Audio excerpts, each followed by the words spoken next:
Hi, I'm Zach Selch. Okay, so I'm just gonna jump into this. And about 20 years ago, I go in for the first day of a new job, and I'm supposed to be the account manager, one of 6 account managers in a multinational corporation based in Scandinavia. I go in for the first day, and my boss says to me, "There's a change of plan. I need a favor from you." This morning, I was given responsibility for South Asia. Nobody's ever been able to make it work very well.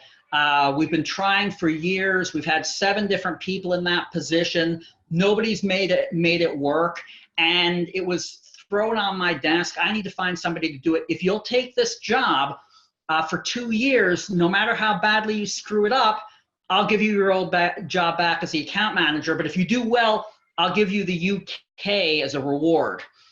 So I really couldn't say no to this, even though it really messed up my whole family life, because my family wasn't terribly thrilled about moving to India. But it was very, very interesting. And for about 10 years, I had been studying and reading and taking courses and putting together all these ideas about what you could do to grow international sales. But I'd never had a big enough territory or a big enough team or a big enough budget to be able to implement a lot of these. And by giving me South Asia with this multinational, I suddenly had something that I could play with and something that I could work with, and I could implement these ideas. And it was really a lot of fun. And over about 3 years, I took this territory, which for years had never produced more than $500,000, and I was able to knock it up to about $30 million in annual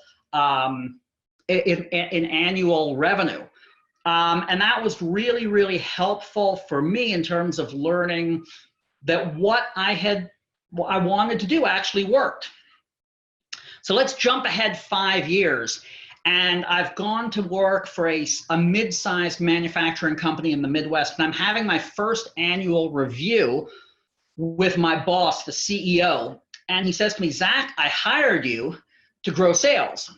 And it's been 12 months. You seem to be very proud of yourself. And the sales are about where they were last year." And I said, "Well, remember when you hired me, I said this was going to take 18 to 24 months. And we're on track. I mean, I've put in place processes. I've gotten rid of our old regional sales managers. I've hired new regional sales managers. I've put in place 45 new distributors. And we have a funnel with about 100 verified projects in it that are going to start popping in any minute. Within the next 6 months, sales are going to come, and we're going to achieve exactly. We are doing better than all the milestones I put in place." And he says to me, "Zach, you're talking as though you could forecast sales. You can't forecast sales." And I said, as a matter of fact, it's in my contract that I'm supposed to forecast sales. Sales are something that we're supposed to be able to control and manage and understand. And he said, no, sales are voodoo. Don't talk about sales like they're engineering or something. You don't know what's going to happen in a few months. So I decided right then and there to avoid talking with the man for the next decade or so, and that worked out pretty well for me. But what happened was, essentially, the purchase, we sold the company for about $370 million, and the purchasing CEO said the biggest reason that he wanted this company was because of our international footprint. So what we see is really the best way for a small or a mid-market or even a large company to drive up their value is to build up their international footprint. Building up your international footprint drives up the value of a company. On the other hand, in 2008, Marcus Alexander, a professor at the London School of Business, wrote an article in the Harvard Business Review, and he talked about how dangerous trying to grow internationally was. And what did he mean by that? When companies attempt to grow internationally and they don't do a very good job of it, what happens is they essentially can fail. They can bankrupt themselves. They can drive themselves into such a bad situation that they end up getting purchased by a hostile entity, that kind of thing. It's very dangerous to try to grow internationally and do a bad job of it. And as a matter of fact, a 2017 UCLA doctorate thesis revisited that and came back with exactly the same conclusions, how dangerous it was for companies to try to grow internationally but not do a good job of it. And of course, when I talk to people, everybody says, well, of course I'm going to do a good job of it. Why would I screw this up? I'll do this well. On the other hand, typically I know a lot of people who run the international sales of small and medium-sized companies, and very often they're not doing this with what I'd call intent. They're not really putting the right amount of thought into it. This is Takiro Kobayashi, and he is one of my business heroes. This guy, in the year 2000, he was a 125-pound, 22-year-old unemployed Japanese guy who had never actually seen a hot dog. And somehow he got it in his head that his way to make a living was going to be competitive hot dog eating. And he read the rules. He thought he found a weak point in the rules. And then he went to the World Championship hot dog eating contest in Coney Island. And the rules said that you had to eat the bread and the sausage. You could drink as much water as you wanted, and you could take up any condiments you wanted. So he went up on stage with a bowl of oil and a bowl of water. He dropped all the hot dogs into the oil, threw all the buns into the water. He took the hot dogs and he swallowed them whole now that they were lubricated. He took the bread, squeezed out the water, and ate it like mush. 50 hot dogs, 20 minutes, more than twice the world record at that time. And he did it by tweaking something that we all do. Every one of the 7 billion people on the planet eat. He just thought carefully about how to do this in a way that was better than he had been doing before. Right? And he changed competitive eating completely. Now, how does that relate to us? My point being that what we should be doing is really looking carefully at how we go about growing our international sales. And now I'm just gonna jump into it. And this is a point where I say we should be asking ourselves some questions. And very often when I give this talk, people say, this is a perfect time to go to the bathroom or grab a cup of coffee, because I don't wanna ask myself questions. I just want Zach to give me tips. I've asked myself questions. I don't like asking questions. But the questions are very, very important to move forward. What do I mean by that? Why do people buy our product? Do we really understand why people buy our product? And let me give you an example about why this is important. I worked for a company once, and we made a ventilator that had a 6-hour battery. And it was developed to be sold into ambulances for transporting patients. Now, there wasn't a big market for that because ambulances in the Western world typically have a very good electrical system. So there was no need for a 6-hour battery. On the other hand, hospitals in developing countries where there isn't good electrical control, right? You can have blackouts that last 5 or 6 hours. They love this product. So by looking at why people actually bought our product, we could decide how we were going to go ahead with our strategy. Who buys our product? And again, let me give you an example. I worked for a company once, and our target customer were maintenance people in hospitals. And they had a problem that we solved that problem, and it was worth about $50 a bed to them for us to solve their problem. On the other hand, in the same hospitals were IT managers, and they had a problem that we could solve too, and it was worth $2,000 a bed for us to solve their problem. So by shifting who we sold to, just by doing that, we could dramatically increase the revenue per hospital that we could bring in. So it was a matter of thinking through who should be buying our products. When do people buy this? And there are two parts of this question. First of all, I talk about like a compelling event. And is there a compelling event that is perhaps demographic, okay? Is there a growth in birth? Is there an aging population? Is there growth in middle class? Those type of things can trigger people buying our product depending on what our product is. On the flip side of that, there's what I'd call a micro compelling event, which is, for instance, if you have a product that requires installation in the walls of a building, then typically people are going to buy it when there's a building boom.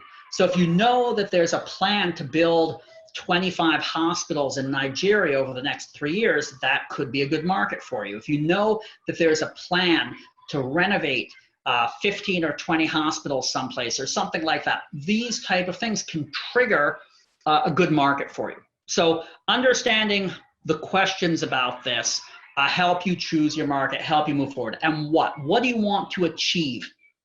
Success can look differently for everybody. And if you don't identify what success is going to look like for you from the beginning, you're not going to know what you should be doing. For instance, most of the time what we want is to generate revenue, but sometimes we don't necessarily want to generate revenue today. We want to build our footprint so that in 3 years we can generate more revenue. That might be success.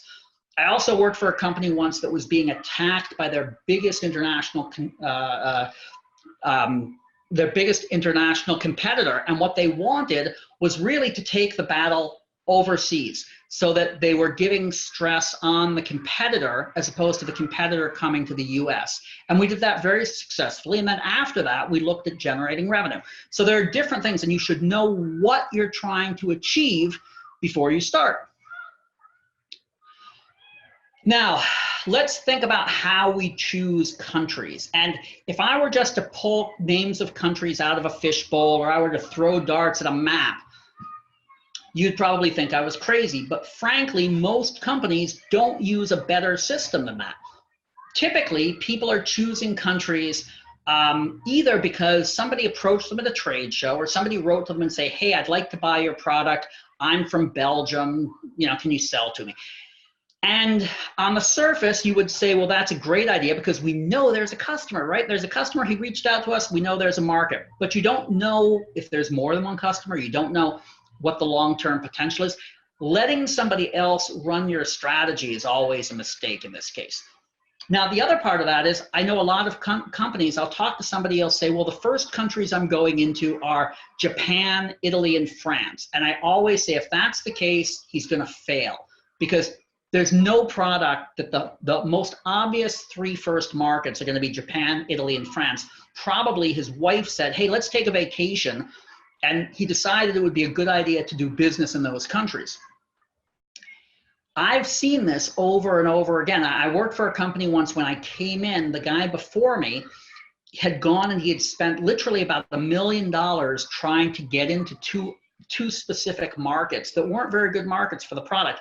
And afterwards, it turned out that literally his wife wanted to live in those countries. So he spent all this time and effort trying to drive up these markets for no good business reason. Now, what are good business reasons? Well, when we take a look at those questions, can we say, do we have a demographic trigger? Is there a growing middle class? Is there, growing aged population, something that we work with? I like also to look at the cross-cultural business elements of markets. So is this going to be an easy fit in the beginning for an American to work with, right? What about the regulatory issues, those type of things? And that's how I'm going to choose markets. We also sometimes fall into the issue of asking the wrong people for help. I was at a trade show or a conference a while back, and there were some diplomats on stage, and they were talking, and somebody said, I only have money to go into one Middle Eastern market. Which one should I choose? So this diplomat says, well, we just signed this contract, this treaty between the United States and Morocco on repatriating tax money. So you should probably go into Morocco. And I raised my hand and I said, so Saudi Arabia is a $2 billion medical device market, and Morocco is a $200 million medical device market. Are you suggesting that this treaty is worth a 10-fold increase in market size? Is that what you're suggesting? And that's one of the reasons my wife says we don't get invited to more parties, because I say things like that. But the question is, who are you going to trust for advice? When I was a kid, I tried to play the saxophone. And I came home one day and I said to my mother, my teacher says we should buy a new saxophone. I'll play better. And my mother says, well, how does your teacher make her money? And I said, well, she gives lessons. My mom says, yep, we pay her $7 for a lesson. How else does she make her money? And I said, well, she sells $1,000 saxophones. So the point here is, when you talk to people and they advise you to go into specific markets, think about where they're going to make their money, right? There are lots and lots and lots of people out there who advise you on global growth, and they make their money translating things into Japanese or helping you design products for the Korean market or getting into Brazil or those type of things. Take a good look at how they make their money before you take their advice. So let's say we've chosen the markets we want to go into. What's next? We're going to make our team, right? We're going to put together our team, and this is really very critical. First of all, we need the head of international sales. And again, I'm going to keep saying this over and over and over again. This is one of those things that people make mistakes on.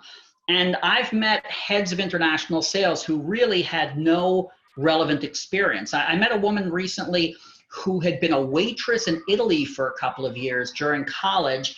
And because she was the only person in her company that spoke a foreign language, they made her the vice president of international sales, right? I've met people who are doing this because they were a regional manager for a few years. They did okay.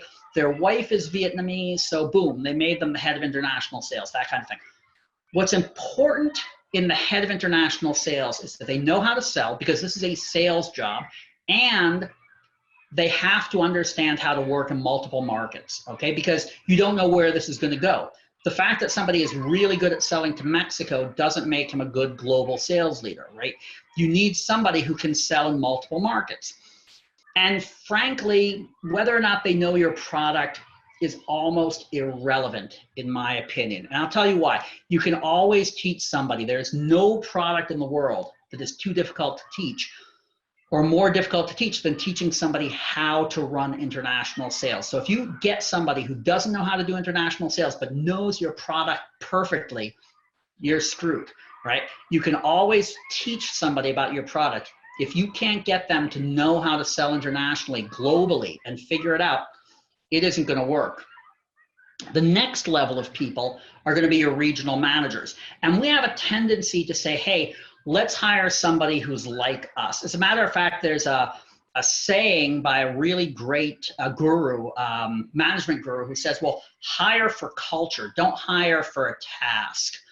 And that's great until you have a task you really need to get done, right? So I'm going to tell you, it's going to be virtually impossible to find a really good salesman who can sell in some of these markets who you're going to want to invite to your company barbecue, right? The people just aren't necessarily going to be a good cultural fit for your company. The very, very best sales guy I ever hired, he was a tank. He was great in his market. Everybody loved him in his market. And my CFO would tell me every day, you got to fire him. I hate him. He just doesn't, he's never going to fit into our corporate culture. I said, you're right. He's never going to, but he can close business. I don't want some guy who can't sell in the market, who everybody loves. I want somebody who can close business. And I've had people, say, oh, you should hire this guy. I had literally somebody tell me a while back, you should hire this guy. He's great. He was with me in college. He was a great squash player. You should hire him to be a regional manager for the Middle East. I was like, I don't know how that works. These are critical positions. And what's important is you got to find somebody who can manage sales in that territory and own those relationships. The next element of this is building up the distributors. And I typically say that if you're a small to medium-sized company, let's draw a line at 500 million. If you're selling less than $500 million, you probably want to be working with distributors. Now, the exceptions for that, you might do franchising, you might do OEM, but for the most part, everybody's working with distributors. And your distributor mind share is the most important asset you have in international sales. So if you can't get good distributors in good countries to love you and love your product and have high mind share, the whole project is going to fall apart. That is key. And you have to find good distributors. And again, this goes back to what I was saying about RMs. People will come to me constantly and they'll say, well, I met this guy that, he speaks French. We should make him our distributor in Senegal. I'm like, well, where did you meet him? He was an Uber driver in Denver. Oh, great. Sounds like a great plan. I've worked with distributors over the years where I've inherited them who have been car dealers in Detroit, and somebody made them our distributor in the Middle East, or they ran a chain of donut shops in California and somebody gave them distributorship across Southeast Asia. People are very sloppy with this, and very often they're sloppy because they just don't know how to do it better. But if you have a bad distributor, it's worse than having no distributor at all. In most of these countries, a bad distributor can lock you out of the country for 10 years or so. It's not just you're going to lose revenue, it's you're not going to be able to replace them and move forward if you choose a bad distributor. So all of this fooling around with a friend of a friend, or somebody who approaches you at a trade show, or somebody who might make a good distributor, it's just it's a big mistake that can crush your ability to grow internationally. So how do I find a distributor? The very first thing I'm going to do is I'm going to look to see how the customers want to buy. What are they doing? What's their purchasing process? And I'm essentially going to mirror that sort of with a sales process. Now, it's going to be a crude sales process. It's going to be a draft of a sales process, but it's something to start from. And it's going to sort of fit on top of the purchasing process, sort of like a mirror, right? So I want to have a good understanding of what they're trying to do and have the right stuff in place to fit with that. And once I have that, I'm going to look at the different activities. Now, there are a lot of different ways to look at a sales process. I'm going to use my own, but you can take your Sandler sales process, you can take another sales process. As long as you think about it, you break it down into pieces.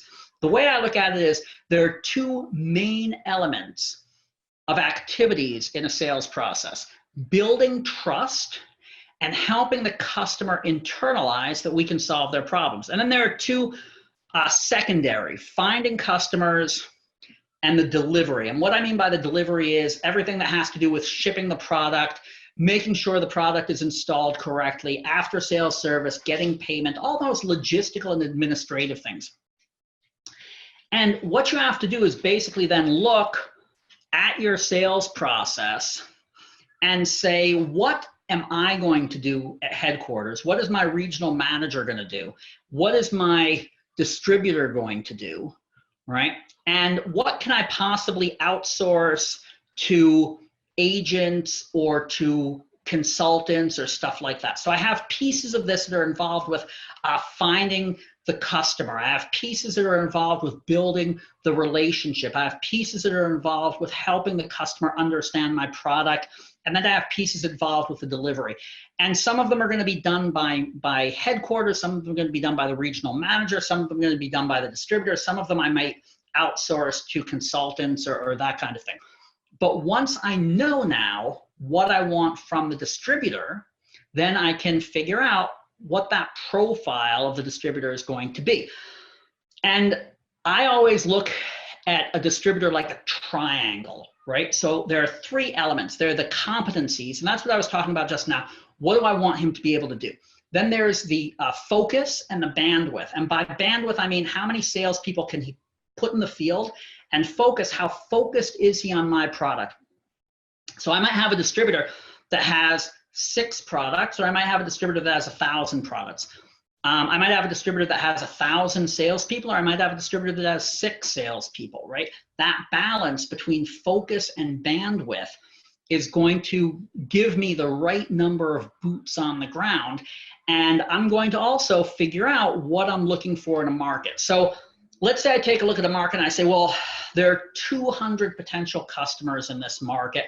I really need to see them twice a year. That's 400 meetings.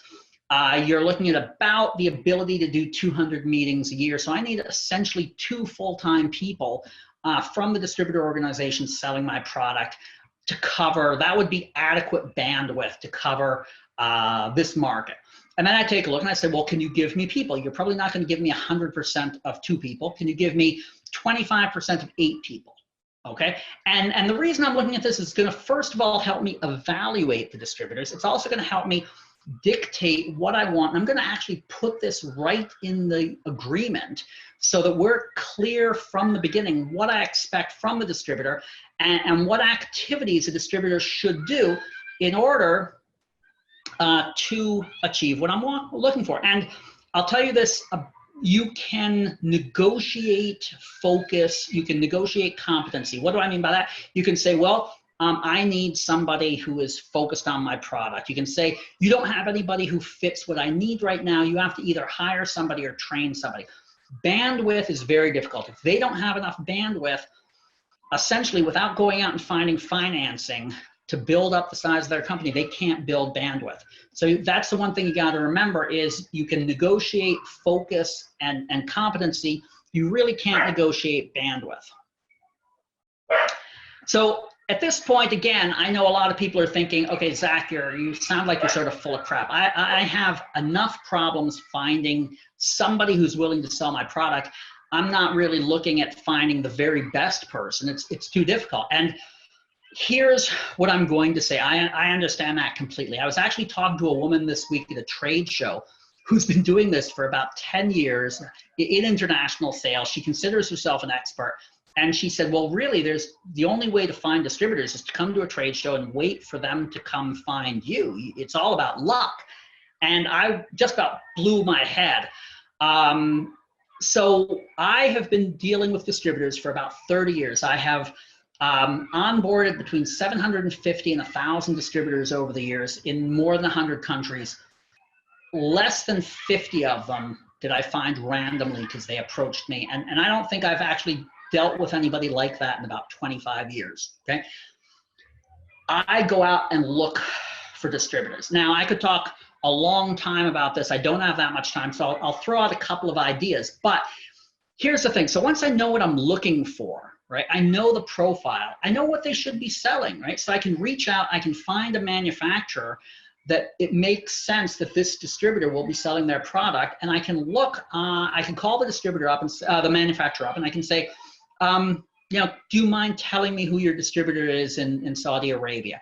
And very often they will. They'll just tell me.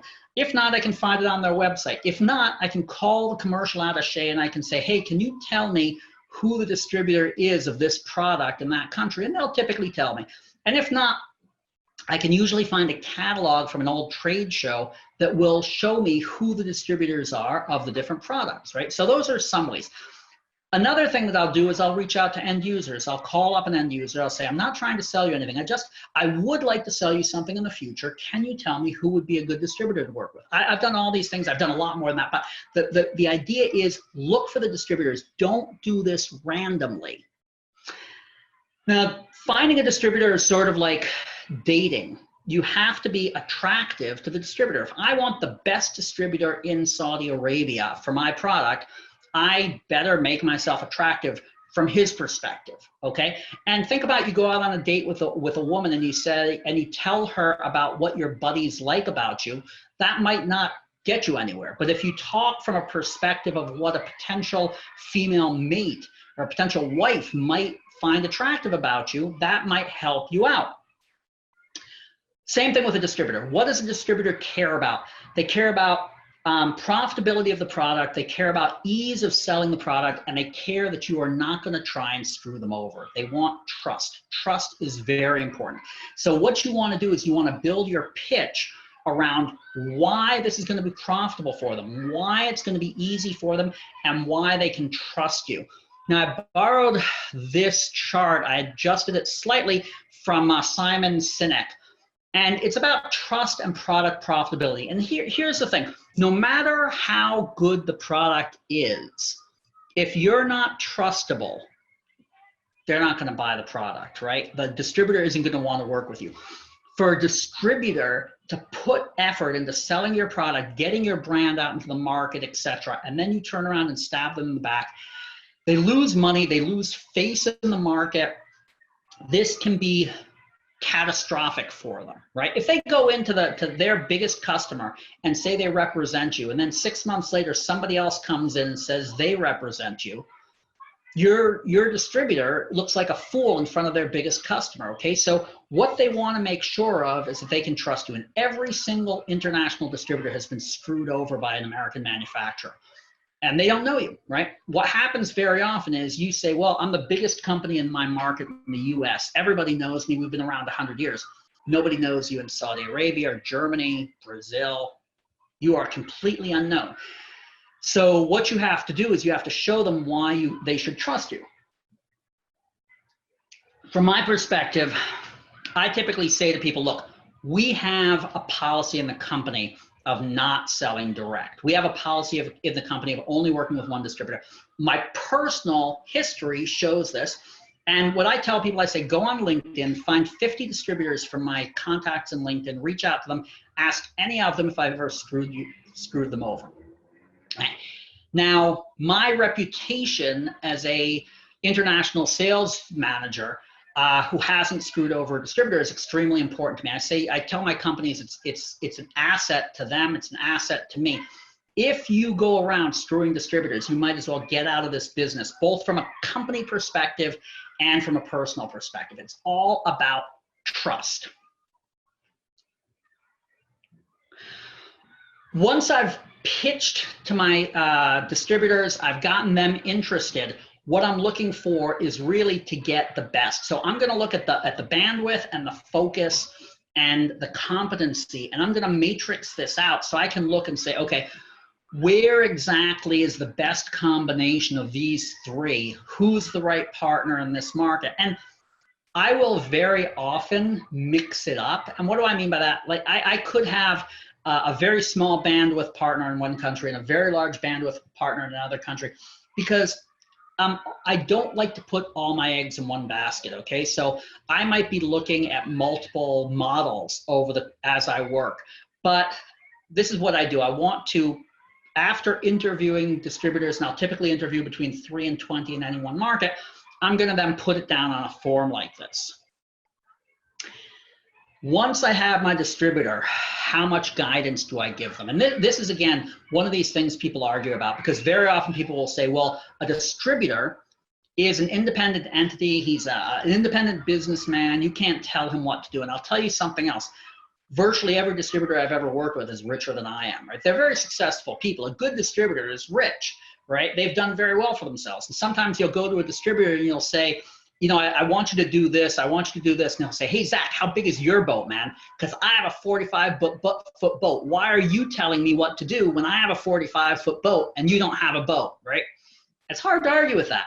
But they are successful. On the other hand, I want them to do what I need to sell my product. They have other things to deal with. And I'm going to put this in my agreement and say, well, here's what we're going to do. We're going to do training.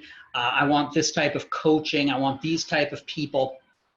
And even though my distributors know their market better than I do, and they have the relationships that I might not have in that market, I know the sales process. I know the needs of the end users and the workflow of the end users. And I can use that to help guide them, right? So very often I'm going to be giving them ideas and advice. I'm going to be feeding them information. I'm going to be coaching them, and that's going to help them sell more. And this is where we drive up the big numbers. The pyramid is a great device, right? It's effective, it's robust, it's scalable, and it's reproducible, right? And this is what I want from a sales process.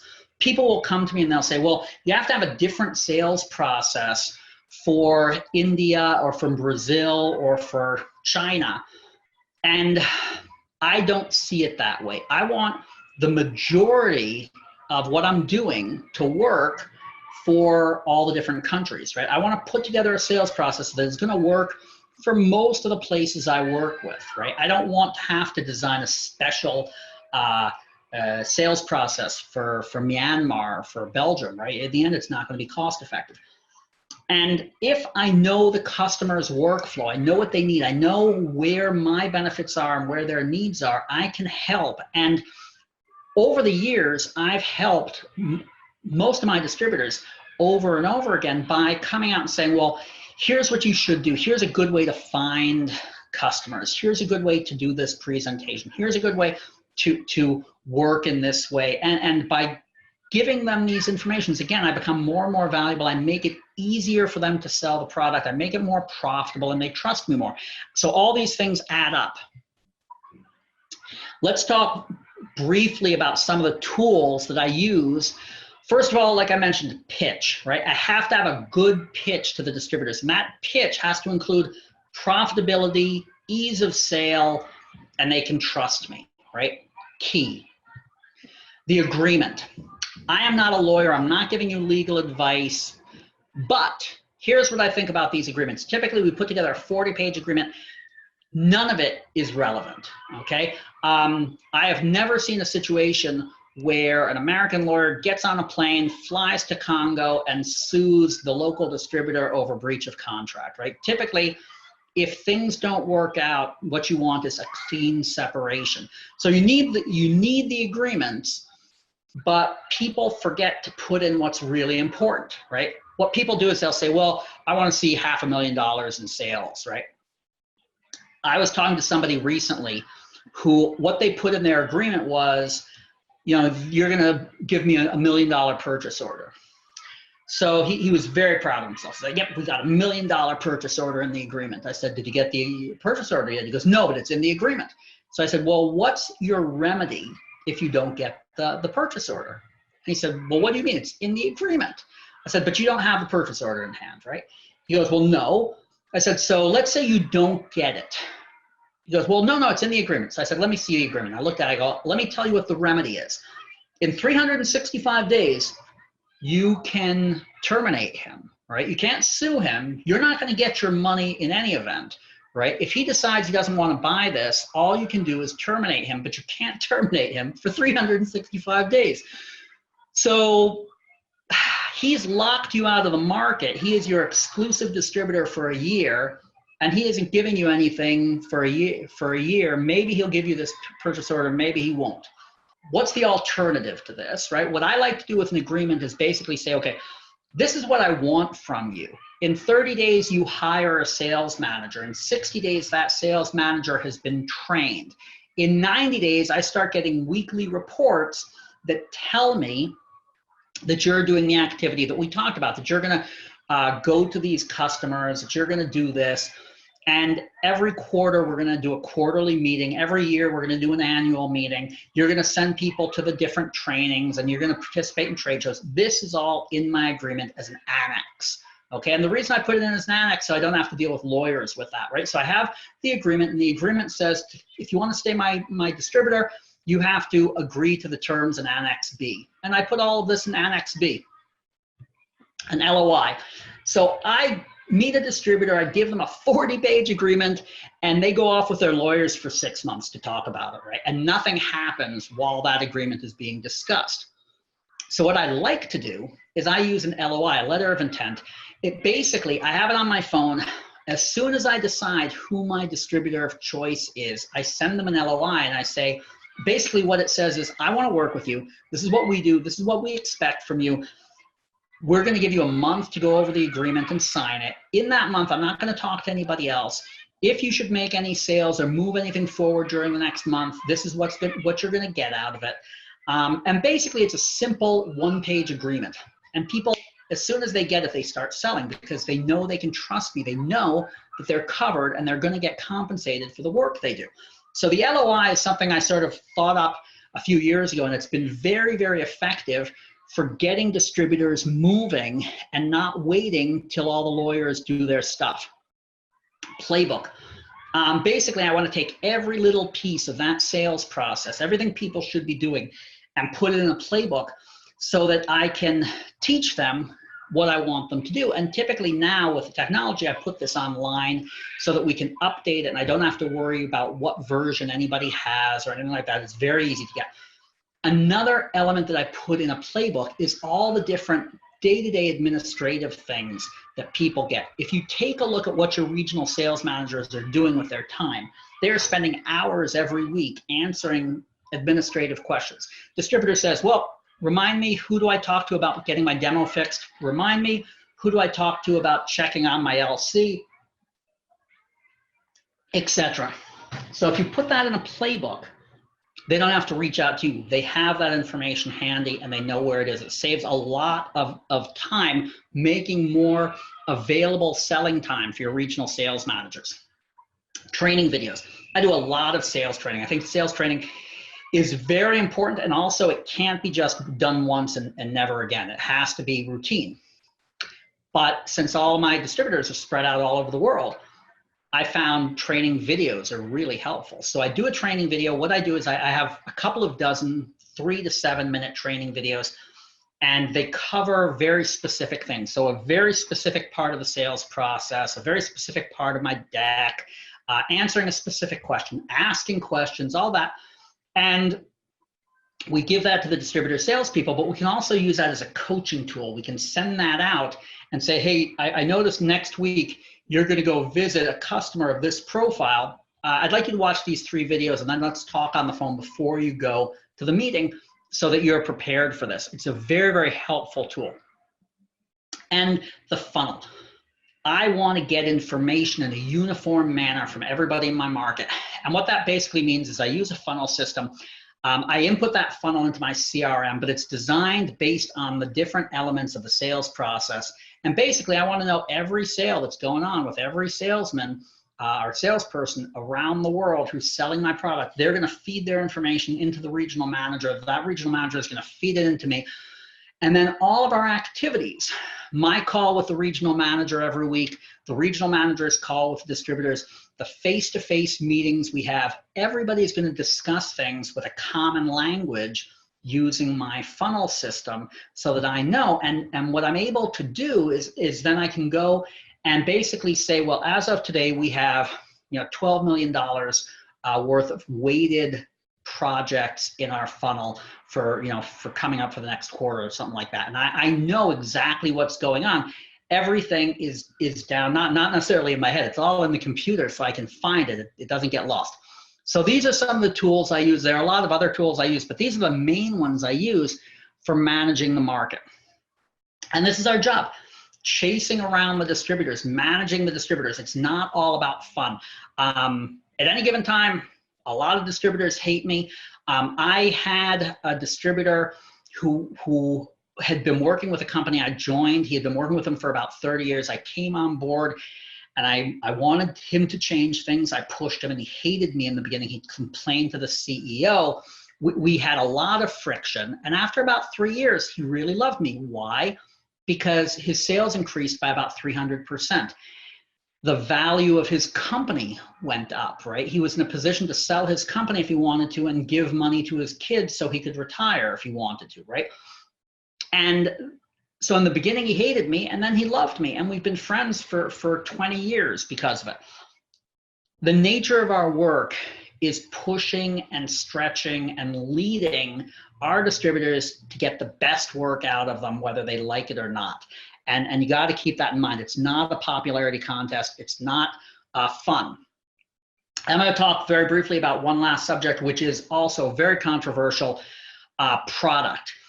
I'm going to say this very clearly. In 30 years, selling in 100 countries, hundreds of millions of dollars, better than $500 million worth of sales around the world. I've never changed a product specifically for one market. I have modified language, I've modified software, I've modified the labeling. I've made products for Africa or for South Asia or for export markets, right? But when you're in the business of changing product for Belgium or for Myanmar or for Kenya, it's not profitable, right? And I don't believe that you can do it in a profitable way. So I always say to people, think about this, because you are going to encounter customers and distributors who say, well, if you just made this product green, I could sell more of it. And you have to figure out if this is the market you want to be in. When I was 8 or 10, I had a dog and I lived in an apartment. I said to my dad, if I had a pony, it would be really easy to take the dog on long walks. And my dad, being a typical dad of the time, said to me, hey, that's a pretty good idea. Let me look into it. So I assumed that any day now I was going to get a dog from the nearest pony from. I'm sorry. I said, I assumed I was going to get a pony from the nearest pony farm to help me walk the dog, and it was going to come any day now. And so I stopped walking my dog. I said, you know, the dog will get great walks once I get a pony. And that poor dog almost died. Now, what happens is if a distributor or a customer says, hey, you should make this product green, and you say, I'll think about it, that's a great idea, you have killed that market conceivably for years to come. Because what's going to happen is everybody's going to say, okay, Zach is changing the product to fit our market. We are going to have a better product which is going to sell itself. Why should I put any effort into selling the old product? I'm going to shift to some of the products from other manufacturers until the new product hits the market. So you have three options when somebody says, can you change this product? You can say, you can change it. If you can make it cost effective and profitable to change a product for every market, by all means do so. You can say, no, we're not going to do it. You have to sell the product we have. Or you can destroy your market by saying, I'll think about it, right? Those are your three options. And what I'm going to tell you is you never want to say, I'll think about it if you're not in a position to make that change, right? I always say to people, no, this is the product we have, sell the product we have. Related to this is the issue of specifications. And here's the thing, there are specifications and then there are legal rules. You can't sell in Europe without the CE mark, right? That's a legal rule. You can't get it out of the airport. On the other hand, most countries have some type of a spec, and that spec says, well, we really want it to be green, or we really want it to do this. And those specs can be changed, and it's your distributor's job and your sales team's job to change those specs to fit your product. People don't typically see it that way. They'll come back and they'll say, you should change the product to fit the local specs. And that is, in my opinion, shifting it away from a sales problem to an engineering problem. And that's never a good idea because the engineering team can never move as fast as the sales team, and they're never as motivated. I'll tell you a story. In Australia years ago, I worked for a company and we had a fantastic product and we had a fantastic research and development team, and we had figured out a way to cut about 80% of the cabling and about 80% of the labor off of our system, right? And then we invested that money into more features and benefits. So we were offering at the same price, essentially, a much more feature-rich product.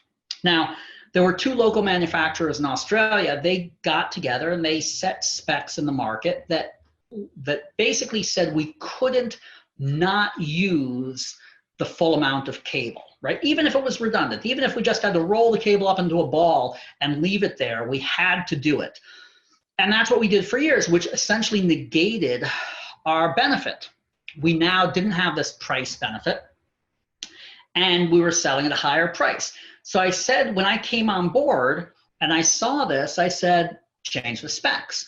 And the local distributor said, well, there's specs, we can't change them. And the regional manager said, well, there's specs, we can't change them. I said, it's your job, you have 2 years, change the specs, or I have to terminate you and find somebody who can change the specs. And they changed the specs.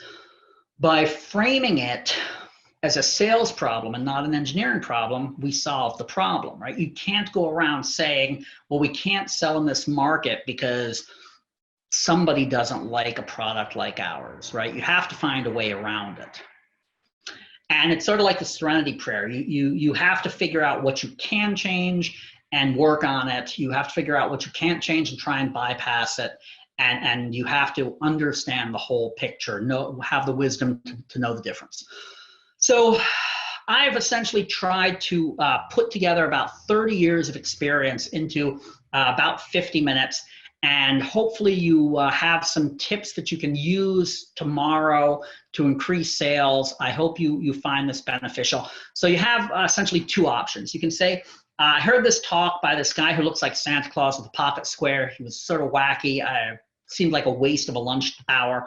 Or you can go home and say, I heard this talk.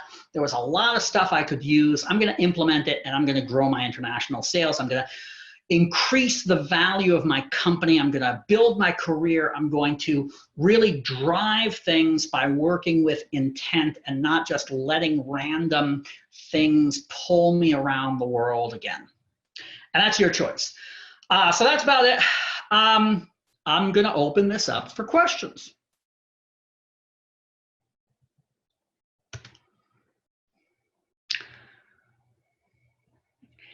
Okay, so let me take a quick look. I have about 10 minutes. I don't have a hard stop, so I'm going to start answering questions. And how does the political climate play a role from Harry? And yes, that does. Especially when you're dealing with, you know, I like to say I don't like to put all my eggs in one basket specifically for this. And for instance, in 2014, the price of oil dropped. And at that point, about 60% of my customers were from oil producing countries. And it was interesting because I had had this argument with my CEO back and forth. He was like, you know, our best, most profitable markets are oil producing markets. Why don't we shift resources there? And I said, you know, I don't know that I honestly did not know that oil was going to drop. But I said, I don't like the idea of putting everything in one basket. I like to spread it around. So what I like to do with this is to spread things around in terms of the economies, different types of extraction economies, manufacturing economies, service economies, different parts of the world, that kind of thing. And very frankly, you know, again, 30 years ago, 28 years ago, I was getting on a plane to Bangladesh. No, I'm sorry, this was a little less, this was just after my eldest child was born. I was getting on a plane to Bangladesh and my plane was delayed. And the pilot, I said to the pilot, why is the plane delayed? Is there a technical problem? And he goes, no, but the fighting is too close to the airport and I refuse to land. When the fighting moves away from the airport back downtown, I'll fly. And I thought, you know, I'm gonna skip going into a city where there's actual fighting going on, you know, to get a purchase order. So yes, political issues do impact how I'm going to choose markets too. Nandor asked about using the internet. I know a lot of people who do this and they do it very, very well. It's not my strength, okay? And I would say that at this point, every year, more and more and more sales are being done over the internet. I typically deal with big B2B type of product. As opposed to consumer goods or smaller stuff, which might work better through internet distribution. How do we know we're ready for this? Ooh, that is an excellent question. The single biggest problem companies have, in my opinion, is internal politics. People don't, in terms of growing internationally, people don't realize how difficult it's going to be. You know, you come and they say, oh, you're asking me to change this. Your distributor, you know, is always bugging me. Your distributor doesn't sign the paperwork the right way. I had an issue where we had a policy on how you could order coffee in my company, and the distributors would show up and they would show up late, and I would get complaints from the CEO because the coffee people would complain because I ordered coffee at one time and the customers would arrive an hour late, and then I'd ask for fresh coffee. Those type of things really show that a company isn't ready to grow internationally. You have to have buy-in from the company itself, and I could talk about that for hours, literally how to get buy-in from the company, but it is very difficult and very important. I'm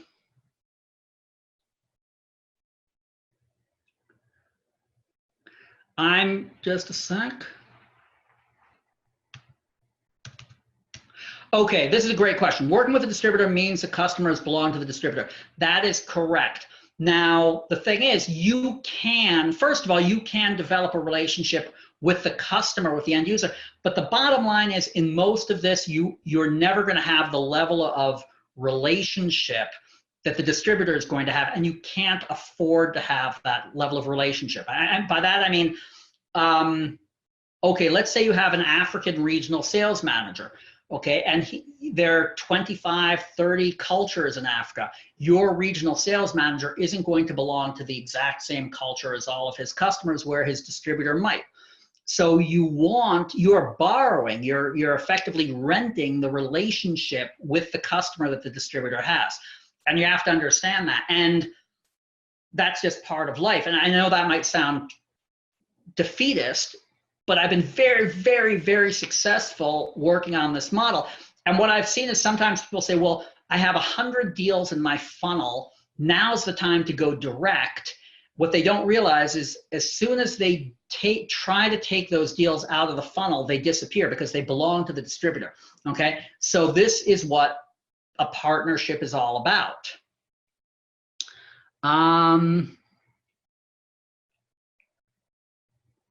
Okay, so the second part of this question from Christian is, how do you keep them from working with your competitors? And that, first of all, it goes in your agreement. Secondly, you want to build up the value. If they find you valuable, if you work with them, if you support them, if you give them profitability, ease of use, trust, they will, I've never had a problem with a distributor wanting to work with a competing product, right? Because they trust me and they know that they can make money from my product. IP being rendered useless. I'll tell you what, honestly, I avoid places like China, right? But in most countries, and most of the products I've sold, the IP has been pretty difficult. There's been a pretty high barrier to entry to these technologies. So it's very hard for people to copy my IP. That said, it is a risk, and there's certainly products that are going to be very, very risky with this. And I would talk to an IP lawyer about it. Oh, great question about technology. Yes. So, okay, I'm going to keep this up just for a couple more minutes. But somebody asked about technology. And yeah, I find when I started work, I used a telex machine. It was the size of a refrigerator. And now everybody wants to use WhatsApp. And I hate WhatsApp because I have trouble keeping track of old messages in WhatsApp. So I'm like, you know, my grandfather, I'm forwarding WhatsApp messages to myself and printing them up and then putting them in files and stuff because I want to keep track of what's going on. But yeah, what I'm finding is distributors want to use new technology. They want to use WhatsApp and so on. Is it advisable to push the distributors to put the formal agreement, your desired bandwidth requirements? You can push. Bandwidth is a problem, like I said. Focus and competency are much easier for people to agree with. If they don't have enough people, if you're talking to a distributor that has 4 salespeople and you really think you need 6 salespeople, they are not going to hire 2 more people to work with you. They might hire a specialist, but if they can only afford 4 salespeople today, they're not going to hire more salespeople because you push them to.